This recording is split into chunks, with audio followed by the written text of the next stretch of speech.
In nomine Patris et Filii et Spiritus Sancti. Amen. Ave Maria, gratia plena, Dominus tecum, benedicta tu in mulieribus, et benedictus fructus ventris tui, Iesus. Sancta Maria, Mater Dei, ora pro nobis peccatoribus, nunc et in hora mortis nostre. Amen. Sancta Maria, sede sapientiae, ora pro nobis. Bien, habíamos visto en la explicación anterior de este amplio capítulo quinto, pasamos hoy ya a la quinta explicación del capítulo quinto, nos habíamos quedado con el estudio del pecado original en el Concilio de Trento y teníamos que pasar ahora al decreto tridentino sobre la justificación. Bien, lo que vamos a hacer para tener como una visión de conjunto de lo que tratamos en la lección anterior y así entrar con buen pie en el nuevo punto del decreto tridentino de la justificación, es ver el tema correspondiente del examen. Atención que esto es un tema, esto no es una pregunta breve, no es muy amplio, pero entra como tema en la preparación del examen, y es las enseñanzas del Concilio de Trento sobre el pecado original y la justificación, con lo cual, por una parte hacemos el resumen de lo que vimos el otro día y por otra parte vamos a decir brevísimamente cuáles son las grandes aportaciones del decreto de Trento sobre la justificación y para que así tengáis una visión de conjunto, antes de estudiarlo con más detalle y problemas que hubo posteriormente. Bien, os recuerdo aquí que el decreto tridentino de la quinta sesión abordó el tema del pecado original, aunque no entró en dar una definición de la esencia del pecado original. Reafirmó la doctrina antipelagiana de los concilios de Cartago y Orange, que habíamos estudiado ya, al ver a San Agustín, y explicó básicamente que el pecado de Adán hizo perder a Adán su situación de gracia, que dicho pecado tuvo consecuencias para toda la humanidad, entre otras la muerte, que el remedio para el pecado original es el bautismo, que obviamente depende de los méritos de Cristo, de la actuación de Cristo, que debe aplicarse a los niños, y en la parte ahora más directamente antiprotestante, borra y perdona verdaderamente el pecado. No es que sigamos siendo pecadores y Dios mire para otro lado, no es una mera no imputación, sino que el pecado queda borrado, pero permanece en nosotros la concupiscencia, ese desorden que no es pecado, aunque procede del pecado y conduce al pecado. Esto es lo que habíamos visto básicamente en la lección anterior. Y ahora damos una visión de conjunto rapidísima al decreto de la justificación antes de entrar en él con un poco más de detalle. Fijaos que el decreto de la justificación lo que va a presentar es cuál es la situación de debilidad humana, en ese sentido es una continuación del decreto anterior sobre el pecado original, la iniciativa divina de salvar al hombre, que la salvación procede de Cristo, pero esta salvación de Cristo tiene que comunicarse a cada hombre, para lo cual se tiene que preparar con ayuda de la gracia. Fijaos que nos sale aquí algo de lo que habíamos hablado ya en las controversias carolingias. Sí, Cristo ha muerto por todos, pero esa salvación me tiene que llegar a mí. Y para eso hace falta una preparación, hace falta la ayuda de la gracia, toda una serie de cosas que ya veremos. Se insiste, lógicamente, que el hombre queda verdaderamente renovado en su interior con una justicia que le infunde Dios y que es distinta de la justicia divina. Veremos esto con detalle. O sea, Dios produce en mí una justicia que es mía no porque dependa de mis méritos, sino porque me la ha concedido Dios para mí. En ese sentido es una transformación que sucede en mí, veremos con más detalle en la parte sistemática, que es un accidente, una cualidad completamente sobrenatural y que me hace justo perdonándome el pecado. El hombre puede colaborar a su salvación, puede y debe, y así se puede dar el mérito. Y luego las discusiones entre teólogos católicos, después del Concilio de Trento, debatieron muchísimo el tema de cómo la libertad es movida por la gracia, que aquí ya entra en una cantidad enorme de cuestiones filosóficas, se mezcla con una multitud de problemas, algo indicaremos. Pero vamos a ver con detalle, o digamos con un cierto detalle, el decreto tridentino de la justificación. Es del año 1547, fue uno de los textos más importantes del Concilio de Trento, entre los textos fundamentales del magisterio de la Iglesia en la antropología teológica, es de la primera sesión del Concilio de Trento. El esquema básico del decreto lo preparó Jerónimo Seripando, al cual posteriormente hicieron cardenal. Lo que pasa es que este no acababa de tener las cosas muy claras sobre si teníamos la justicia de Cristo, era una justicia nuestra. Se fue matizando a lo largo de la discusión. Jerónimo Seripando era agustino, y es curioso porque hay un par de sermones de Santo Tomás de Villanueva, aquel que fue santo arzobispo de Valencia, que siguen un poco la estructura del Decreto de Trento. Y se podría pensar, porque Seripando, que era el provincial de la orden, perdón, el general de la orden agustiniana, había estado de visita en España, conocía a Santo Tomás de Villanueva, y es probable que hubieran hablado alguna cosa de estas. Por lo demás, el decreto adopta una perspectiva más bien escriturística para que los protestantes no pudieran rechazar nada. Digamos, sigue un esquema muy clásico, muy agustiniano en ese sentido. Lo iremos viendo. Os aconsejo que leáis con detalle todo el decreto tridentino. Lo tenéis en el Denzinger, lo tenéis en cualquier edición de los documentos de la Iglesia, está en internet en multitud de lugares. Si eso luego lo pongo en la descripción o en la página en la que estamos compartiendo dudas. De todos modos, como es bastante extenso, vamos a presentar las grandes afirmaciones y os pongo aquí los textos que son más importantes, pero todo el decreto merece la pena. Bien, el punto de partida es sencillo, enlaza con el decreto anterior.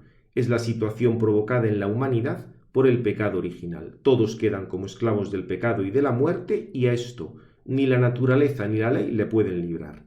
Pero no quiere decir que el libre albedrío se haya destruido. Os pongo aquí este texto literal. De ningún modo estaba extinguido el libre albedrío, aunque sí atenuado en sus fuerzas e inclinado al mal. Esto para responder a lo que ya habíamos visto de Lutero, de Calvino, que decían que el hombre era pura concupiscencia. El capítulo 2 recuerda que quien nos salva es Cristo, que Cristo Jesús es a quien propuso Dios como propiciador por nuestros pecados mediante la fe en su sangre. Con lo cual, obviamente, la fe está en el inicio de esa justificación. En ese sentido, el capítulo 3, que explica que sí, Cristo ha muerto por nosotros, pero el beneficio de su muerte llega solo a los que se comunica el mérito de su pasión, pues al modo que realmente, si los hombres no nacieran propagados de la semilla de Adán, no nacerían injustos, como quiera que por esa propagación por aquel contraen, al ser concebido su propia injusticia, así si no renacieran en Cristo, nunca serían justificados. O sea, que tenemos que renacer en Cristo para que se nos perdone el pecado original. ¿Y en qué consiste ese renacer? Pues consiste en pasar de ser injustos a ser justos. Y eso es la justificación, el paso del estado de injusticia a la justicia. Y para esto es para lo que se requiere el tema del bautismo. El concilio habla algo de que hace falta el bautismo recibido o bien al menos el deseo. No entramos aquí en las cuestiones del bautismo de deseo o de la salvación de aquellos que no han recibido el Evangelio, porque es que eso nos llevaría muy lejos. En eclesiología lo veremos con detalle. En esta época los grandes teólogos empiezan a preguntarse por esa cuestión, pero el decreto de Trento no lo aborda. Sí dirá que hace falta siempre la fe. Luego comentaremos alguna cosa sobre esto. Y sigue el decreto en los capítulos 5 y 6. Perdón, ahora que veo una cosa. El decreto de Trento de la justificación, disculpad que no lo haya dicho antes, tiene dos partes. Una explicación y luego unos cánones. Aunque la explicación es, diríamos, lo más desarrollado, donde están concentradas las enseñanzas y están las condenas, es en los cánones. Acordaos que en el decreto del pecado original no hay ninguna explicación, son simplemente cánones. Aquí, como el tema era bastante complicado, pusieron no solo los cánones, de los que hablaremos después, sino una explicación más o menos amplia, que es de la que estamos hablando ahora. Bien, siguiendo en esa explicación, los capítulos 5 y 6 hablan de cómo nos preparamos para la justificación. Por supuesto que el principio de justificación es gratuito y no hay mérito para esa vocación, pero recuerda que la misma gracia excita y mueve a que el hombre coopere. Es decir, Dios toca el corazón del hombre, le ilumina el Espíritu Santo, pero no puede decirse que el hombre mismo no haga nada. Recibe esa inspiración, consciente esa inspiración, podría rechazarla. Desde luego que sin la gracia no puede consentir, pero tú no puedes decir que te quedas sin hacer absolutamente nada. Y por eso dice que en este proceso de preparación se disponen para la justificación, para la justicia misma, al tiempo que, excitados y ayudados de la divina gracia, concibiendo la fe por el oído, se mueven libremente hacia Dios, creyendo que es verdad lo que ha sido divinamente revelado y prometido, y en primer lugar, que Dios por medio de su gracia justifica al impío por medio de la redención que está en Cristo Jesús. Y habla del temor, de la misericordia, del rechazo de los pecados, el arrepentimiento, todo esto. Fijaos cómo se precisan ya muy bien las cosas. Se mantiene siempre a salvo que la iniciativa para la salvación es de Dios y que es Él quien tiene que excitarnos y tiene que movernos. Pero también la voluntad libre tiene que moverse y tiene que responder. Y además se recuerda que la fe no es creer que yo estoy justificado, sino la fe es creer aquellas cosas que Dios ha revelado o ha prometido. Y con esto llegamos al centro del decreto, a lo más importante, a mi modo de ver, es el capítulo 7, porque aquí describe con mucha precisión qué es la justificación y cuáles son sus causas. Por eso, como es tan importante, os lo pongo aquí entero. Por favor, leedlo con todo detalle, porque aquí está el centro de la cuestión. Dice que después de la preparación viene la justificación, que, primera cosa importante, no es solo remisión de los pecados, sino también santificación y renovación del hombre interior. Atención la diferencia con Lutero. Lutero decía que podía haber cierta santificación, pero que eso no era la justificación. Trento te dice que la justificación es esa santificación, que es la otra cara de la moneda, por así decir, de la remisión de los pecados. Y eso es lo que nos hace que seamos ya herederos en esperanza de la vida eterna. Bien, este primer punto creo que está claro. Sigue avanzando. Habla de que la causa final de esta justificación es la gloria de Dios, la causa eficiente Dios misericordioso, que nos lava y santifica, o sea, el que produce en nosotros esa santificación. Los méritos son los méritos de Cristo en la cruz, con la que nos ha amado. La instrumental es el sacramento del bautismo, porque comienza en nosotros la justificación por recibir el bautismo, que es sacramento de la fe. Y aquí dice eso también muy importante, sacramento de la fe, sin la cual jamás a nadie se le concedió la justificación. O sea, que para tener la justificación hay que creer que Jesucristo es Dios, creer que nos ha salvado, etc. Aquí es donde se van a plantear muchos teólogos el problema y qué pasa con aquellos que no han podido recibir el Evangelio. Es una cosa que hay que estudiar con más detalle. En el manual mío de eclesiología lo tenéis explicado, lo que se dijo en aquella época. Muchos teólogos de la época podrán ver que puede suscitarse una cierta fe, la puede suscitar el Espíritu Santo, simplemente a partir de la afirmación que Dios es y que es remunerador, que premia y castiga, como decía por otra parte la carta a los Hebreos, pero no entramos ahora en esto porque es que si no nos despistamos del decreto. Pero simplemente os digo que ya hubo teólogos en la época que abordaron esta cuestión de cómo puede suscitarse la fe, con todo el tema de la fe implícita en aquellos que todavía no han recibido la justificación. Probablemente en alguna de la parte sistemática o en otro momento quizá diga algunas palabras sobre esto. Y llegamos ahora al párrafo central de toda la cuestión. Vamos a leerlo con el chisme este.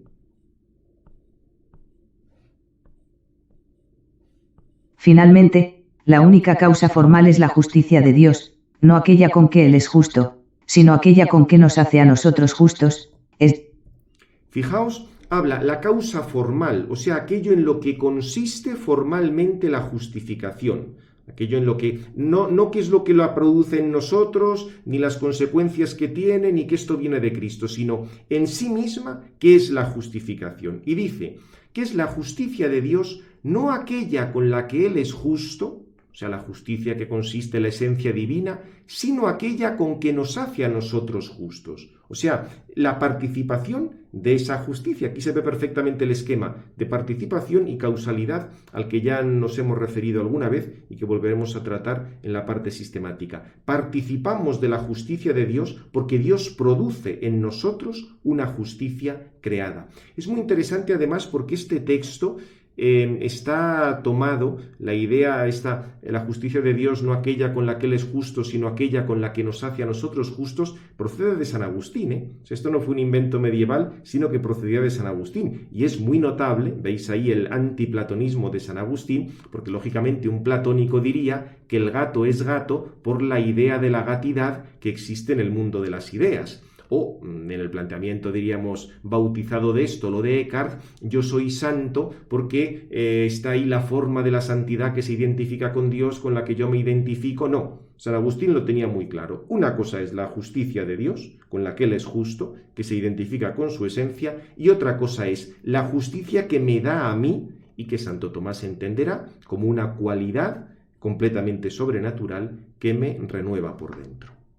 Decir, aquella por la que, dotados por Él, somos renovados en el espíritu de nuestra mente y no solo somos reputados, sino que verdaderamente nos llamamos y somos justos, al recibir en nosotros cada uno su propia justicia, según la medida en que el Espíritu Santo la reparte a cada uno como quiere, 1 Sioar 12,11, y según la propia disposición y cooperación de cada uno.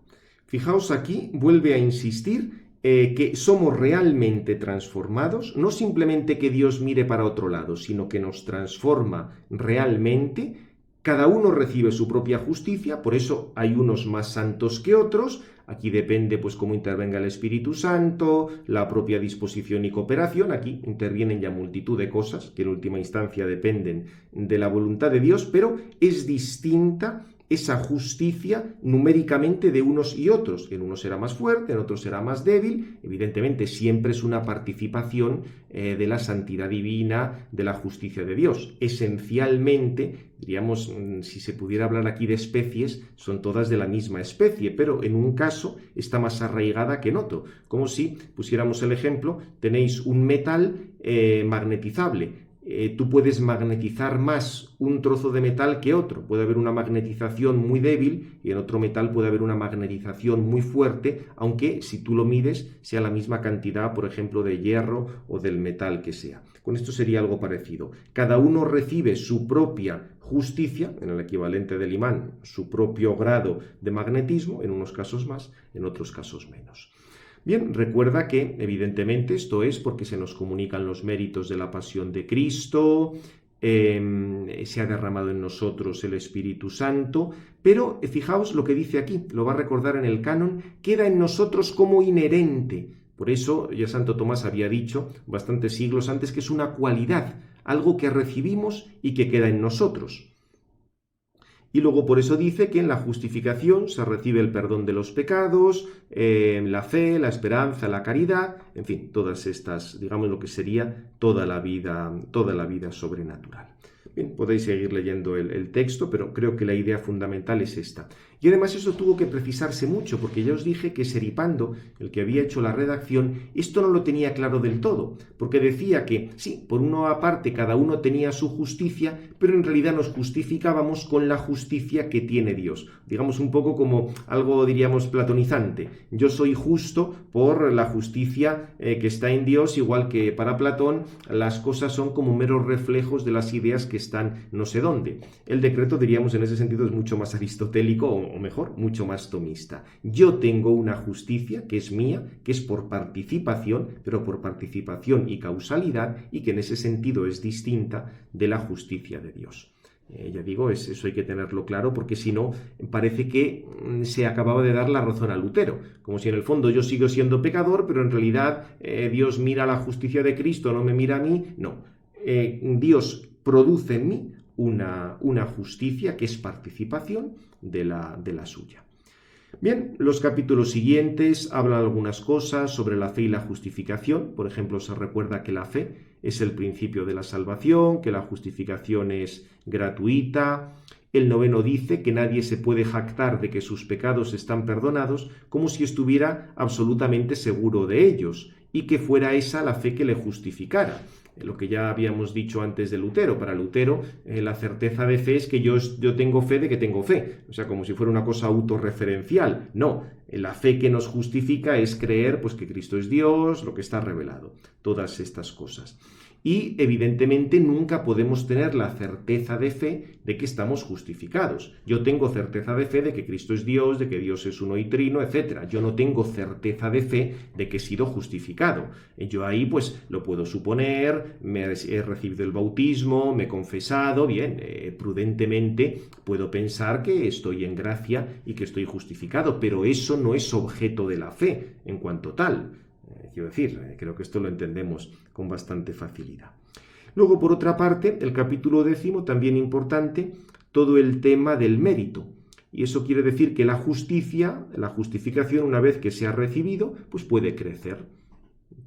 El justificado puede colaborar con esa justificación.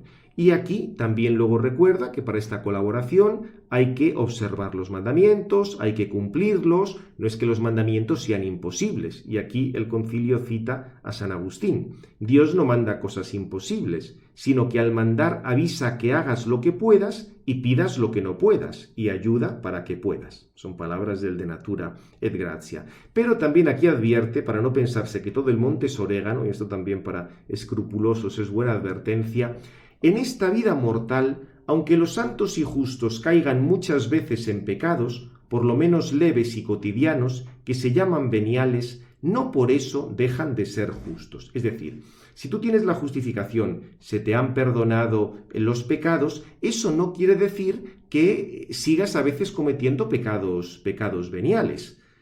A veces los cometerás, a veces no los cometerás, pero tú no, por eso no has perdido la gracia de Dios. Es cierto que si uno se acostumbra mucho al pecado venial, al final va a acabar cometiendo un pecado mortal, pero no es que, diríamos, ya por tener un pecado venial ya hayas perdido la justificación, no. Por otra parte, también recuerda que habla algo sobre la predestinación, diciendo que nadie se gloríe en la predestinación, que con este tema hay que andar con ojo para no liar mucho las cosas y que cada uno debe esforzarse en buscar la propia salvación. Recuerda también que existe el sacramento de la penitencia. Si el que ha sido justificado peca, tenemos de nuevo el sacramento de la penitencia. Y nos recuerda en el capítulo 15 otra cosa importante. La pérdida de la fe se da solo por la infidelidad, mientras que la pérdida de la gracia se da por cualquier pecado mortal. Fijaos que esto también es claramente antiluterano, porque como para Lutero, diríamos, toda la justificación se identificaba con la fe, quiere decir que mientras se mantenga la fe, se mantenía la justificación. Aquí el concilio distingue. Tú puedes mantener la fe porque no has negado ningún dogma, pero si has cometido un pecado mortal, has perdido la gracia recibida y tienes luego que confesarte. Bien, y también habla luego, vuelve a insistir en el tema del mérito con más detalle, con una fundamentación bíblica. Recuerda que la recompensa que Dios nos promete se produce gracias a que Cristo ya pues, nos ha santificado, nos ayuda continuamente para que podamos realizar buenas obras, y por eso dice que no tenemos que gloriarnos en nosotros mismos. Fijaos aquí la frase tan precisa que nos transmite el concilio. Ni se establece que nuestra propia justicia nos es propia, como si procediera de nosotros, ni se ignora o repudia la justicia de Dios, ya que aquella justicia que se dice nuestra, porque al tenerla en nosotros mismos nos justificamos, es también de Dios, porque nos es por Dios infundida por merecimiento de Cristo. Fijaos qué bien resume todo lo que hemos dicho. Dios produce en nosotros una justicia que procede de Él, pero que numéricamente es distinta de la que Él mismo tiene para sí. Tenemos una para nosotros, Él tiene la propia justicia. Es un poco como lo que sucede con el ser. Dios produce en cada uno de nosotros un acto de ser proporcionado a su propia esencia, pero no es que nosotros tengamos el mismo ser subsistente. El mismo ser subsistente solo es Dios. Nosotros tenemos un acto de ser que Dios produce en nosotros. Intervienen las causas segundas, toda una serie de cosas que ya trataremos en la parte sistemática, pero como veis es el esquema de participación y causalidad. Bien, estas serían las grandes líneas del Decreto de Trento, que como veis es interesantísimo. Vamos a decir alguna cosa sobre los cánones, porque también nos pueden servir para volver a insistir en su contenido. Vamos a ir diciendo lo fundamental, aquí podéis leer los cánones básicos. Diríamos, la primera enseñanza del decreto es que necesitamos la gracia para la justificación, y en ese sentido el principio de la justificación es gratuito y depende de Cristo, y esto va contra los pelagianos. Pero, en segundo lugar, hace falta que coopere el libre albedrío, porque no se ha perdido por el pecado original. Dios le mueve, pero también actúa verdaderamente. O sea, la iniciativa es de Dios, hace falta la moción de Dios, pero verdaderamente tenemos que actuar nosotros. Por eso, fijaos, no se pueden decir que las acciones del hombre sin más sean de Dios, y muchísimo menos los males que cometemos que sean de Dios. No. Y tampoco son necesariamente malos los esfuerzos del hombre que busca prepararse a la gracia. Como veis, todo este tipo de cosas iban directamente contra Lutero. Fijaos, por ejemplo, el canon sexto. Si alguno dijere que no es facultad del hombre hacer malos sus propios caminos, sino que es Dios el que obra así las malas como las buenas obras, no solo permisivamente, sino propiamente y por sí, hasta el punto de ser propia obra suya, no menos la traición de Judas que la vocación de Pablo, sea anatema. Fijaos que eso es lo que había dicho Calvino, o por lo menos lo había dado a entender, que todas las obras dependen igualmente de Dios. El concilio distingue, no. En alguna ocasión Dios lo permite y el mal siempre depende de esa debilidad o de esa actuación de las causas segundas. Y por supuesto las obras que se hacen antes de la justificación no es que sean todas pecados. Habrá algunas que sí y otras que no. Bien, sería ese el segundo gran punto, la necesidad de colaboración del libre albedrío. El tercer gran punto, que hemos subrayado tanto, el del capítulo séptimo, y es la transformación real del hombre. La justificación no es sólo remisión de los pecados, ni la mera imputación de la justicia de Cristo, sino que tenemos esa justicia que se nos queda inherente, como una participación, como el ejemplo del magnetismo, que se queda inherente en el hierro y adquiere esa nueva cualidad. Por otra parte, recordar que la fe que nos justifica no es la mera confianza en que uno está justificado, ni que se encuentre en el número de los predestinados, no es esa mera confianza. Es esa es la transformación interior de la que hemos hablado antes. Por otra parte, también recuerda que el justificado puede y debe observar los mandamientos, para esto hace falta la ayuda de Dios, pero atención, respecto a los pecados veniales, el evitar absolutamente todos es un privilegio que solo consta de la Virgen María. Por eso, obviamente, tenemos que esforzarnos por evitar los pecados veniales, pero no nos hagamos ilusiones que vamos a evitar absolutamente todos. Eso sería un privilegio especial de Dios. Es curioso porque en esta época era muy común en la teología postridentina que los grandes teólogos atribuían al padre fundador de su orden, dominicos, franciscanos o jesuitas, que el padre fundador había conseguido llegar a tal situación que evitaba todos los pecados veniales, incluso los semideliberados. Bien, esto hay que entenderlo como una licencia poética porque evidentemente no se lo creía ni el padre fundador en cuestión, pero recuerdo, el Concilio de Trento nos dice que ese privilegio solo lo tuvo la Virgen Santísima. Por otra parte, el tema de las buenas obras, del mérito que Dios nos ha prometido, cómo debemos cooperar. Tenéis ahí toda otra serie de cánones que son bastante interesantes. Recordar también, en séptimo lugar, que el único pecado posible no es simplemente perder la fe. Caben otros pecados contra cualquiera de los otros mandamientos, contra cualquiera de las otras virtudes. Alguien puede pecar contra la caridad y no haber pecado contra la fe, por poner un ejemplo, o pecar contra la justicia robando y no haber perdido la fe, simplemente que no está actuando conforme a esa fe que profesa y lógicamente debe confesarse y hacer penitencia. Bien, esto, digamos, sería así esto a grandes rasgos digamos, los problemas y las grandes enseñanzas del Concilio de Trento sobre la justificación.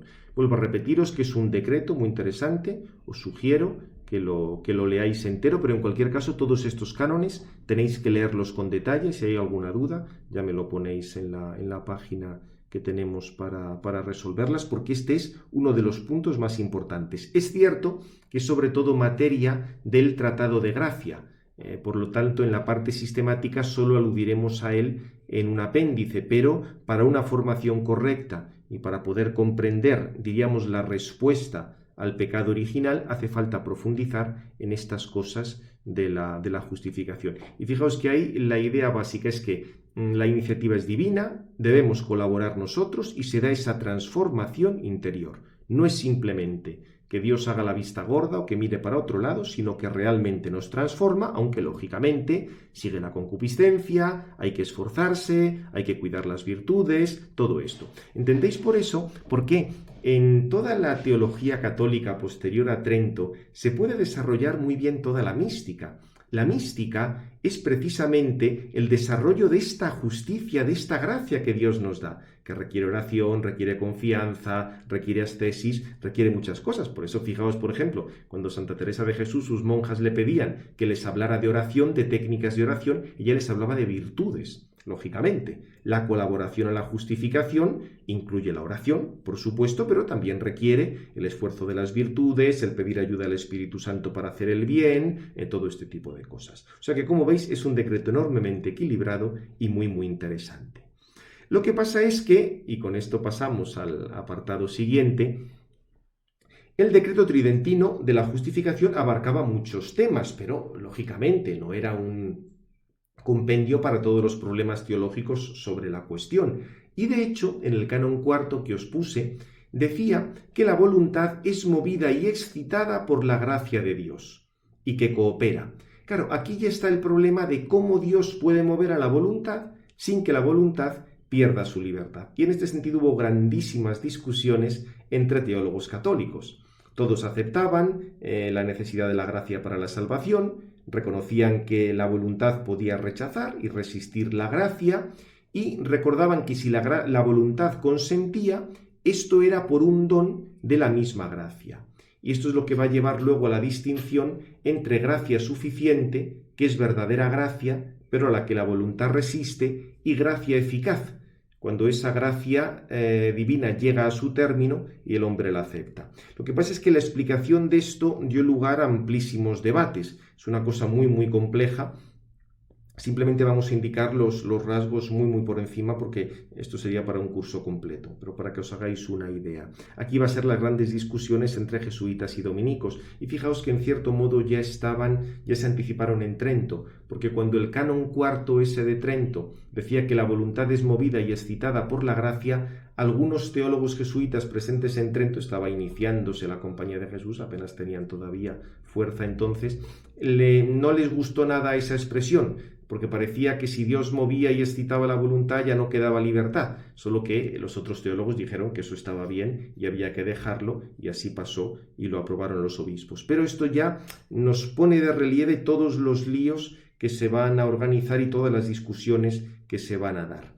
Digamos, el punto de, o sea, cuando va a estallar todo el problema es a raíz de una obra que escribe el jesuita Luis de Molina, en una obra de título larguísimo, como se sucedía en la época, Concordia del libre albedrío y de los auxilios de la gracia, 3 líneas de título, del 1588, que además muy cucamente la publicó en Portugal, diríamos casi por fascículos, porque sabía que lo que él decía ahí, si lo hubiera dicho en Castilla, la Inquisición, que estaba en manos de los dominicos, no habría pasado el asunto, porque tenía mucho de cosas que recordaban a Pelagio.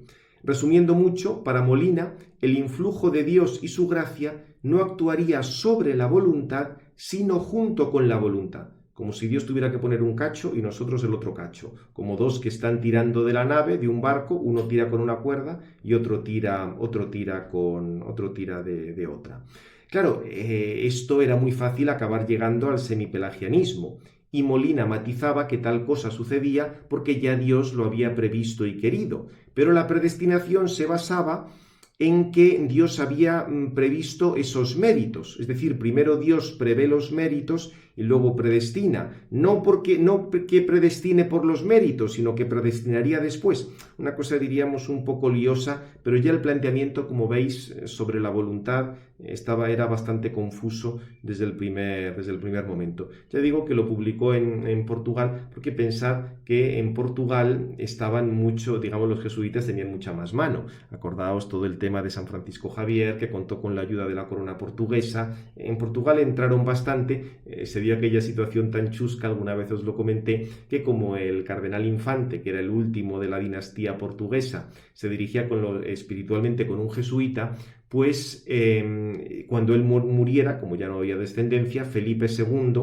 nuestro Felipe II, sería el rey de Portugal. Entonces el cardenal Infante, después de hacer un amplio discernimiento espiritual con su director espiritual jesuita, decidió que había que pedir la secularización, casarse y así tener algún hijo y que Felipe II se quedara con las ganas. Os podéis figurar la devoción que le dieron los jesuitas a Felipe II desde entonces. Como ya el señor tenía sus años, no estaba para muchas alegrías matrimoniales, con lo cual no pudo y se murió antes, no pudieron llevar a cabo el asunto, pero ya veis que esto del discernimiento y hacer cosas extrañas tiene una historia bastante antigua, no es nada reciente.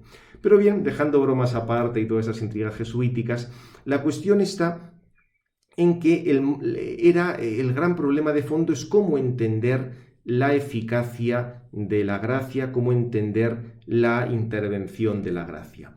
La cosa se fue complicando cada vez más hasta el punto que hubo una congregación romana, igual que tenemos ahora la congregación del culto, del clero o estas cosas, se organizó en Roma una congregación en la cual había cardenales, había obispos, simplemente para tratar esta cuestión. Estaban discutiendo un jesuita y un dominico, a veces hasta 4 horas seguidas. Dudo que los obispos y los cardenales se enteraran de gran cosa, pero digamos, tuvieron multitud de sesiones para llegar a alguna conclusión.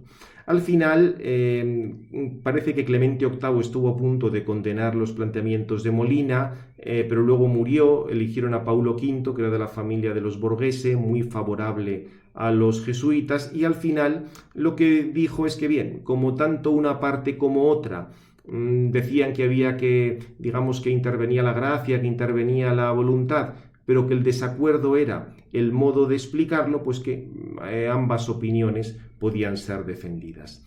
Es cierto que, los jesuitas poco a poco fueron matizando sus explicaciones. Fue un poco donde dije digo Diego. O sea, no defendieron tal cual lo que decía Molina, sino una cosa luego bastante más atemperada, sin cosas muy, muy exageradas. Pero las implicaciones filosóficas fueron enormes. Fijaos, os lo explico aquí brevísimamente.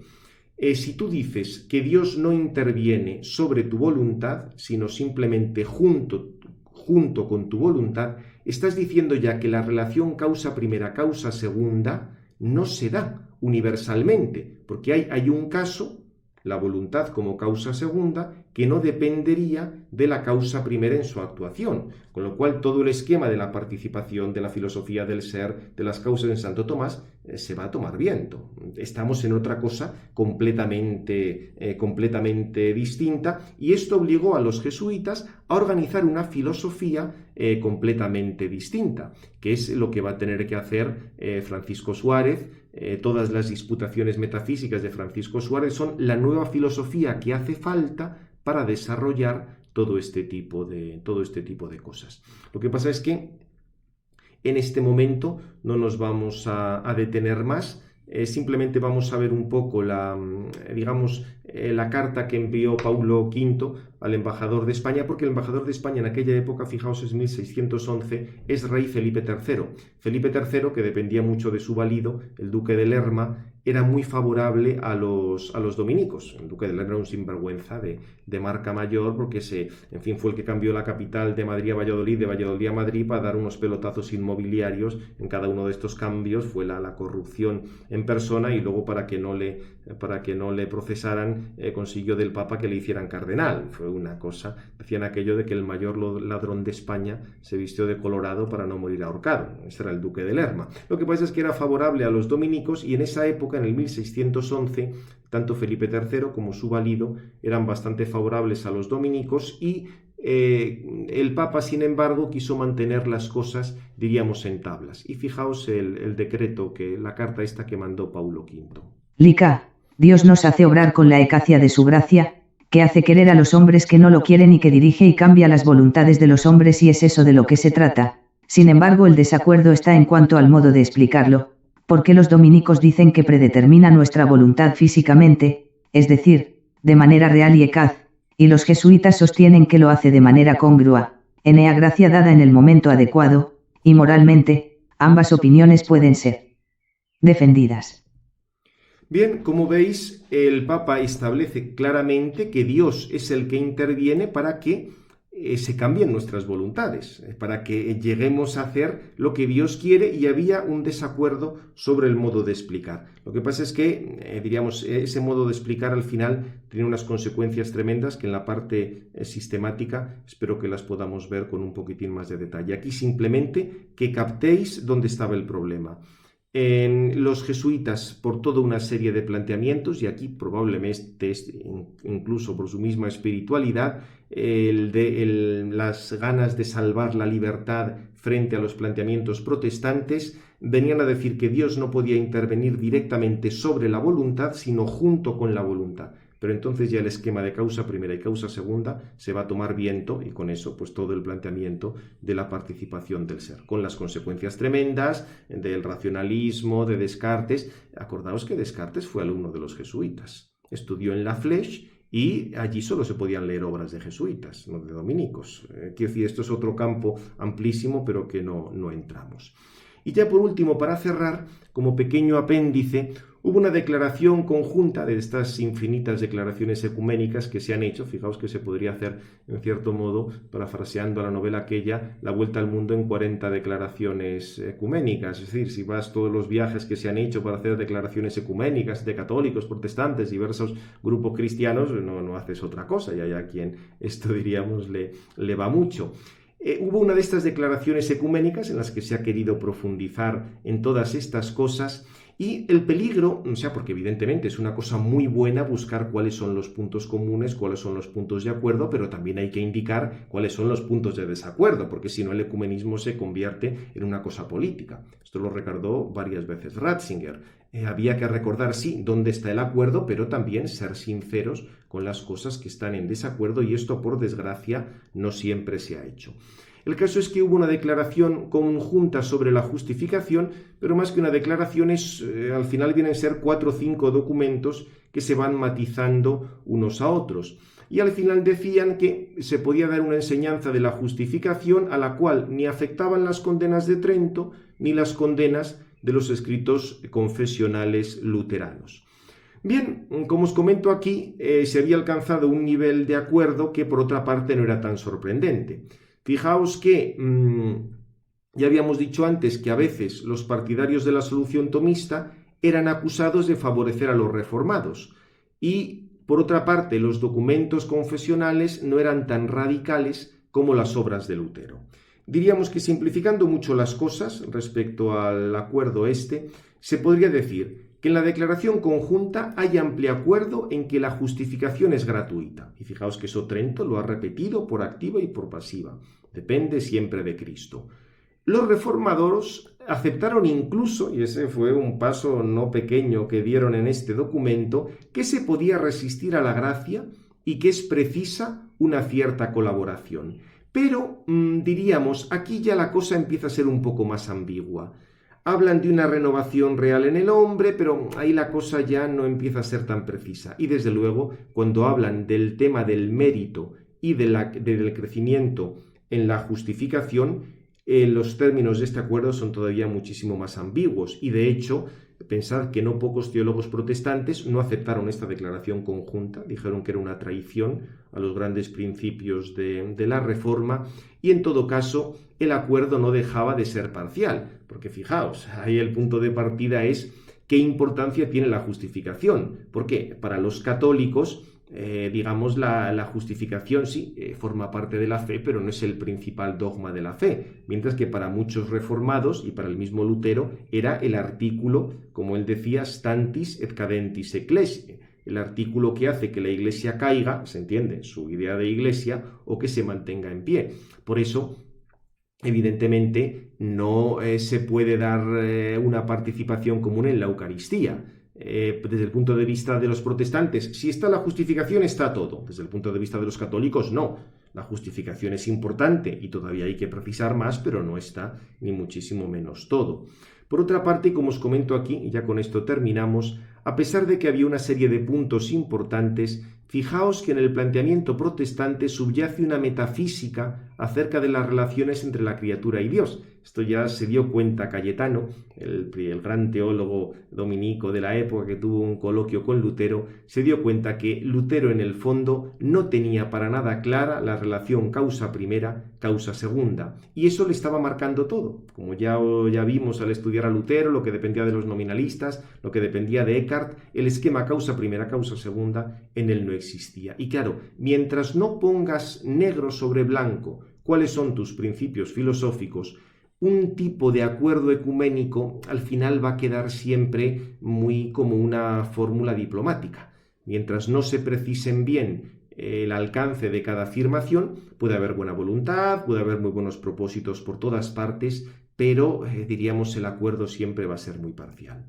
En la parte sistemática ya veremos cómo todo el tema de la metafísica del ser, el tema de causa primera, causa segunda, es fundamental y esto va a permitir que toda una serie de cosas, incluyendo acuerdos ecuménicos, se pueda afrontar con mucha más precisión. Pues terminamos ya. Gloria Patri et Filio et Spiritui Sancto, sicut erat in principio et nunc et semper et in saecula saeculorum. Amén. Sagrado Corazón de Jesús, en vos confío.